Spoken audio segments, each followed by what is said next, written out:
Hello everybody and welcome back to Hillside Forge. So on today's episode I have some more helpers in the shop and we're going to be going over some blacksmithing basics. So we are going to be using Play-Doh and these two brains here to show you guys how metal works using something that's pretty fun to play with. So let's get to it. So essentially what we did here is we took the Play-Doh and we made it into some square stock. It's not very good square stock because it's Play-Doh. But what Ramiro and Roman are going to do is they are going to hit the Play-Doh with their hammer and show you how the steel moves or the Play-Doh moves when you hit it with the round side of the hammer. So okay guys, go ahead and hit that with the round side of your hammer. Hit a little harder.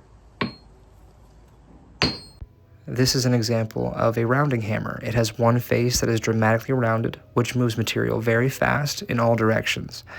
And the other face is a flat face, which is great for planishing up your work. It's still radial expansion, however, it is much more precise and able to keep clean work without deep gouges in your material. Now, using the rounding hammer, you can see that the strikes it makes expands the material evenly in a nice circular pattern. This is great for beveling or adjusting the size of your stock if you're taking round stock to square stock and so on. So now we have the cross peen hammer, and what that is essentially a hammer designed for lateral expansion, meaning the material is not going to move in every direction like radial, it's going to move in two directions. All right, boys, so go ahead and hit your Play-Doh with that side. And see how it's making it longer? Yeah. Go ahead, hit it, go ahead.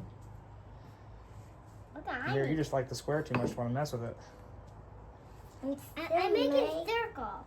You're making a circle? Now, as you just saw the boys use, this is a cross peen hammer. One face is dramatically rounded like a rounding hammer would be, but instead of a flat face, it has this wedge shape on it, which is referred to as a peen. The wider your wedge, the more smooth your transition of moving your material out will be. Your strikes won't dig as deep, but this is great for lengthening out a billet or for drawing out certain parts of your bevel, say the heel of the knife. It keeps your material moving in two directions and doesn't expand too much out to the sides. So it's great for lengthening something out or drawing material out without wanting to move too much other stuff. To put this into practice, here's an example of how the material moves using the rounding side or radial expansion with the hammer. Now most would think we have the tip in the wrong place, but after beveling you can see that the material moves and puts the tip in its appropriate place.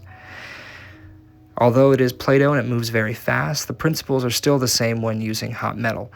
After we forge the bevel, the tip shifts because the material expands along the bevel line. When it comes to forging handle shapes, the area between your ricasso and your handle, or the heel of the blade, can be made more drastic by putting it over the edge of your anvil like this and striking about where my thumb is. Driving the material up like this creates a nice isolation point and a beautiful looking blade overall. But with this curve, to make that, we can use the horn of the anvil and strike the back of the tang to make the curves look nice. When it comes to anvils, there's 100 different opinions from 100 different people. There are many ways to get into the craft affordably. Some of those being going to a scrapyard and picking up a piece of railroad track or a scrap block of steel. As long as it's hard, it'll do the job. Harbor Freight has two anvils, the Doyle and their Harbor Freight Original. The Harbor Freight Original is not the best, but it's what I got started with too. Or you can search Facebook and find a nice London pattern, or Amazon for their Pighorn style, or this Vevor 65 pound, approximately around $100. And, you know, it's not a bad investment. So a little bit more blacksmithing basics for you. I got my man Roman here. So I'm going to teach you about an anvil. So what do we call this? A name? An anvil. Anvil. Yes, and there's a couple parts to an anvil. So this is what we call the face. I will have a good day. I hope you have a great day. What do we call this? This is the face. A face. And then this is the cutting table. Cutting table. And a horn. Horn. And then this is the heel. Heel. This is the hardy hole. Hardy hole. Preachel hole. Preacher hole. Body. Body. And feet. Feet. Yep, and that's the anatomy of an anvil. It is? It is. I wouldn't lie to you. At least not on television. I'm still finished my Play-Doh. Okay, I'm sorry for bothering you. Goodbye, everybody. We just had a good time because we made two knives. I made one and Daddy made one.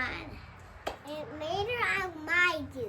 And then mine looks great. I on the I have a video and I have a sir, but because I say I want a sir, because I say but because they're duty, because they're want poop and they're Hey, you can't say poop. no. No, this is TV. And just my hours and just good. But is there a thing on it? I know thing, but is there anything that I bother? But because my dad's a video. Can I say something? Okay. Thank you guys for tuning into this episode. I hope you learned something today, a little bit about the blacksmithing basics. Thank you for sharing your time with us. And if you like this video, there's many more on the channel. Please like, comment, and subscribe. We look forward to seeing you guys next time. Until then, have a great day from here at the Diddy family to yours. Good night. Woo! Ow! Ow! Hey, where's Mom? Where's Mom? You hurt your foot?